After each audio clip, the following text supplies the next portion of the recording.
अगर भविष्य के किसी मोड़ पर टाइम ट्रेवल पॉसिबल हो पाया है, जैसा कि बहुत से लोग मानते हैं, तो अभी तक हम किसी भी टाइम ट्रेवलर से क्यों नहीं मिल पाए? और अगर हम उनसे मिल भी लें तो किस तरह से उन पर हम यकीन करेंगे? उनकी टाइम मशीन किस तरह से दिखेगी और वो चलेगी कैसे? शायद हो सकता है कि भविष्य में टाइम ट्रेवलिंग बेहद खतरनाक हो और उन्हें कुछ रूल्स को फॉलो करना पड़े। दोस्तों, हॉलीवुड ने ऐसी बहुत सारी मूवीज बनाई हैं जिसमें फ्यूचरिस्टिक सिविलाइजेशंस भूतकाल में आकर हमें फ्यूचर के खतरों के बारे में बताती हैं और उससे बचाती हैं। लेकिन मैं चाहता हूं कि आप टाइम ट्रेवल को इतने बड़े लेवल पर इमेजिन ना करें। मैं आपको एक बहुत ही सिंपल सी सिचुएशन देता हूं, आप मुझे बताएंगे कि उसमें क्या करना होगा। अगर भविष्य से कोई टाइम ट्रेवलर आकर आपके भविष्य के बारे में अभी आपको बता दे तो क्या होगा? जो चीजें उसने आपको बताई हैं, क्या वो सब उसी हिसाब से रिपीट होने लगेंगी जिस हिसाब से उसने आपको बताई हैं? कितना सिंपल सवाल है लेकिन कठिन भी। मैं ये कहना चाहता हूँ कि बड़ी सिचुएशन जैसे कि प्लैनेट को सेव करने के लिए टाइम मशीन को यूज करना हमें वैलिड और बिलीवेबल लगता है, लेकिन एक सिंपल सिचुएशन जिसमें हमारी एग्जिस्टेंस पर सवाल हो तो हमारा दिमाग चक्कर खा जाता है। चलिए कोई बात नहीं, आज इस वीडियो में हम इसी सवाल के बारे में सोचेंगे और जानने की कोशिश करेंगे कि इसका जवाब क्या हो सकता है। 1998 में जॉन टाइटर नाम का एक व्यक्ति भविष्य से हमारे दौर में आया था, ऐसा वो पूरी दुनिया से कह रहा था। उसने बताया कि उसकी टाइमलाइन पर जनरल इलेक्ट्रिक की वजह से ह्यूमन सिविलाइजेशन ने 2034 तक टाइम ट्रेवल का इन्वेंशन कर लिया था। यहाँ तक कि उसने अपनी टाइम ट्रेवलिंग डिवाइस को अच्छे से दिखाया और एक्सप्लेन भी किया, लेकिन फिर तभी जॉन गायब हो गया। क्या वो जिस मिशन को करने आया था वो खत्म हो चुका था, या फिर जॉन केवल एक काल्पनिक व्यक्ति है जिसकी कहानी किसी ने ऐसे ही कह दी थी? अगर टाइम ट्रेवल सच में पॉसिबल हो पाया तो वो अल्बर्ट आइंस्टाइन की थ्योरी ऑफ रिलेटिविटी को गलत साबित कर देगा। अल्बर्ट आइंस्टाइन ऐसे पहले वैज्ञानिक थे जिन्होंने रियलाइज किया कि समय कोई कांस्टेंट चीज नहीं है।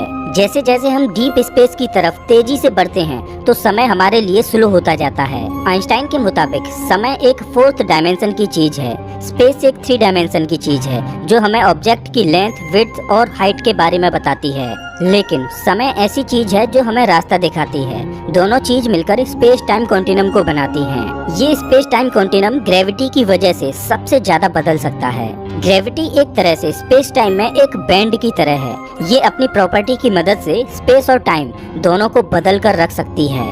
लेकिन इस तरह की चीज करने के लिए आपको बहुत ही बड़े ऑब्जेक्ट की जरूरत पड़ेगी, जैसे कि एक ब्लैक होल। एक बड़ा सवाल ये आता है कि आखिर हम समय में अपने मन मुताबिक ट्रेवल कैसे कर सकते हैं? सबसे आसान और प्रैक्टिकल तरीका है स्पीड।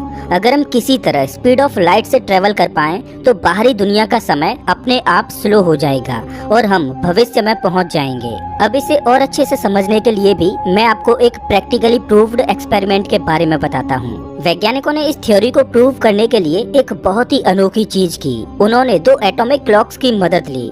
एटॉमिक क्लॉक बिल्कुल परफेक्ट टाइम माप सकती हैं और छोटे से छोटे डिफरेंस को भी पकड़ सकती हैं। उन्होंने एक क्लॉक को हाई स्पीड जेट एयरक्राफ्ट में रखा और दूसरी क्लॉक को धरती पर रखा। इस एक्सपेरिमेंट के अंत में ये पता चला कि जो क्लॉक एयरक्राफ्ट में थी उसकी स्पीड पृथ्वी पर रखी क्लॉक से स्लो हो गई थी। हालांकि ये डिफरेंस बहुत ही छोटा था, लेकिन इसे देखना बहुत ही सिंपल था। अगर आप स्पीड ऑफ लाइट से भागने लगेंगे तो आपके लिए वक्त बहुत स्लो हो जाएगा, लेकिन बाकी के पृथ्वी पर रहने वाले लोगों के लिए समय बिल्कुल सेम स्पीड से चल रहा होगा। थियोरेटिकली जब आप स्पीड ऑफ लाइट से चलना बंद कर दोगे तो आप अपने आप को भविष्य में पाओगे।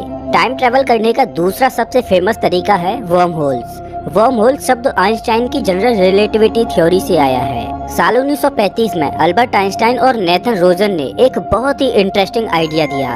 उन्होंने कहा कि स्पेस में ब्रिजेस यानी कि पुल एग्जिस्ट करते हैं जो 2 अलग अलग स्पेस टाइम को एक दूसरे से कनेक्ट करते हैं। इनकी मदद से हम बिलियन लाइट ईयर्स तक की डिस्टेंस को कुछ ही सेकंड्स में ट्रेवल कर सकते हैं। स्पेस टाइम में बने इस शॉर्टकट को उन्होंने आइंस्टाइन रोजन ब्रिज नाम दिया, जिसे हम वर्म होल के नाम से भी जानते हैं। हालांकि ये अभी तक सिर्फ एक थ्योरी ही है, क्योंकि इसको प्रैक्टिकली प्रूव्ड नहीं किया जा सका है। अभी तक कोई भी फिजिसिस्ट वर्म होल को पूरी तरह से समझ नहीं पाया है। इसी वजह से ये थ्योरी अभी तक हाइपोथेटिकल ही है। स्टीफन हॉकिंग का भी मानना था कि वर्म होल्स एग्जिस्ट करते हैं और वो क्वांटम स्केल पर लगातार बनते रहते हैं। उन्हें पकड़ने के लिए हमें बहुत बड़ी मात्रा में एनर्जी की जरूरत पड़ेगी और ये अभी तक सिर्फ थ्योरीज में ही पॉसिबल हो पाया है। जनरल रिलेटिविटी और क्वांटम मैकेनिक्स की इनकम्पैटिबिलिटी की वजह से अभी तक कोई भी इसे प्रूव नहीं कर पाया है। फिजिसिस्ट ने ये अनुमान लगाया है कि वर्म होल्स हमेशा कोलैप्स करते रहते हैं और उनके अंदर जो भी जाने की कोशिश करता है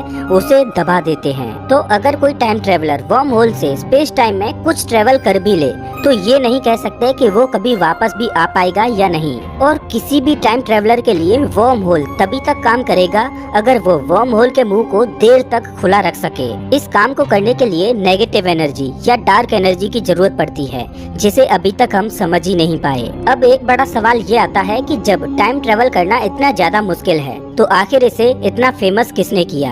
लोग सच्चे मन से ये विश्वास क्यों करते हैं कि टाइम ट्रेवल किया जा सकता है? कुछ लोगों का तो ये तक कहना है कि टाइम ट्रेवलर्स हमारे बीच बहुत पहले से रह रहे हैं। चलिए एक बार ऐसी ही कुछ घटनाओं को देखते हैं। साल 2008 के दिसंबर में चाइनीज रिसर्चर्स ने जब 400 साल से भी ज्यादा पुराने पठारों को तराशा तो उन्हें रिंग के साइज की एक वॉच मिली जिसमें समय 10:06 पर रुका हुआ था। ये वॉच स्विट्जरलैंड में बनी हुई थी, लेकिन इतने सालों पहले ना तो स्विट्जरलैंड का कोई अस्तित्व था और ना ही उस समय इस तरह के वॉच बना करते थे। तो क्या हो सकता है कि ये वॉच किसी टाइम ट्रेवलर की हो? दूसरी चौंकाने वाली घटना है मंगोलिया के अल्टाई माउंटेन्स की, जहां 10 फीट गहरी गुफा को खोदते हुए उन्हें 15 साल पुरानी मम्मी मिली। उस मम्मी ने और कुछ नहीं बल्कि रेड कलर के जूते पहने हुए थे। शूज पर 3 व्हाइट स्ट्रिप्स भी थी, जो कि हमें आजकल के लेटेस्ट शूज में देखने को मिलती हैं। लेकिन ऐसा कैसे संभव हो सकता है कि 1500 साल पुरानी मम्मी ने ऐसे जूते पहने हों? अब सच क्या है ये सही बताना बड़ा ही मुश्किल है। साल 1998 में जब जॉन टाइटर यहाँ आया था तब उसने कहा था कि वो फ्यूचर से पास्ट में आया है। उसने अपनी मशीन को C204 कहा था।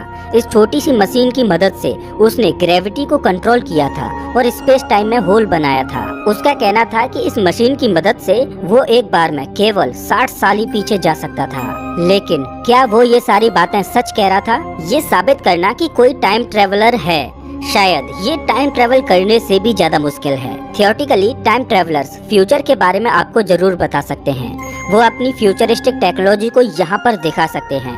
यहाँ तक कि वो जेनेटिक टेस्टिंग करके भी प्रूव कर सकते हैं कि वो इस समय के नहीं हैं। लेकिन टाइम ट्रेवलर्स से मिलने का एक व्यक्ति ने बेहद ही सिंपल तरीका निकाला था। साल 2009 में स्टीफन हॉकिंग ने एक पार्टी रखी जिसमें केवल टाइम ट्रेवलर्स को ही इनवाइट किया गया। स्टीफन हॉकिंग ने उस पार्टी के इनविटेशंस को वर्ल्ड वाइड में पार्टी खत्म होने के बाद भेजा, ताकि अगर कोई टाइम ट्रेवलर इस इनविटेशन को पढ़े तो वो वक्त में पीछे जाकर उनकी पार्टी में जा सके।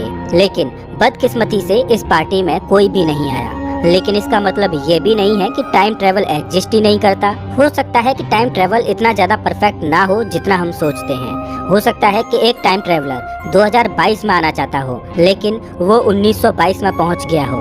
एक पॉसिबिलिटी ये भी है कि कोई टाइम ट्रेवलर वक्त में पीछे आकर हमारे भविष्य को ही बदल दे।